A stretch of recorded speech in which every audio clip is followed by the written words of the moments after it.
Hello friends, Anupama വ്ളോഗ്സിലേക്ക് എല്ലാവർക്കും സ്വാഗതം. ഇന്ന് ആട്ടപ്പൊടിയോട് അട ഉണ്ടാക്കാമെന്ന് വിചാരിച്ചിട്ട് അതിനായിട്ട് ഞാൻ തിളച്ച വെള്ളത്തിൽ കുറച്ച് ഉപ്പിട്ടിട്ട് നമ്മൾ ആട്ടപ്പൊടി അതിലേക്ക് ഇട്ട് കൊടുക്കുക കേട്ടോ. എന്നിട്ട് നല്ലോണം അത് നമ്മൾ കുഴച്ചെടുക്കുക കേട്ടോ. നന്നാക്കി കുഴക്കണേ, നന്നാക്കി കുഴച്ചെടുക്കുക. അതാ കണ്ടില്ലേ, ഇങ്ങനെ ആവണം കേട്ടോ. നല്ല കുഴച്ചെടുക്കുക. ഇങ്ങനെ ഞാൻ ഇതിന് ചെറിയ ബോളാക്കി വെക്കുകയാണ്.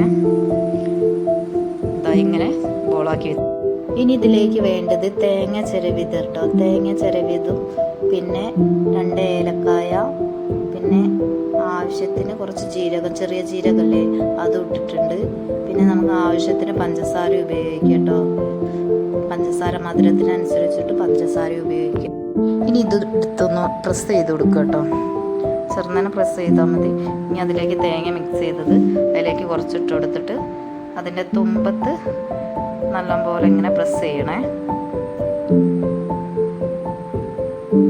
ഇങ്ങനെ പ്രസ് ചെയ്യണം കേട്ടോ, തുമ്പ് വെച്ചിട്ട്. ഇനി ഇത് വേവിച്ചെടുക്കാം കേട്ടോ. നമുക്ക്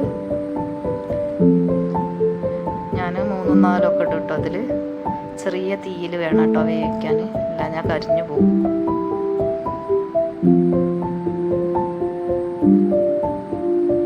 ഇനി മറിച്ചിട്ട് കൊടുക്കാം.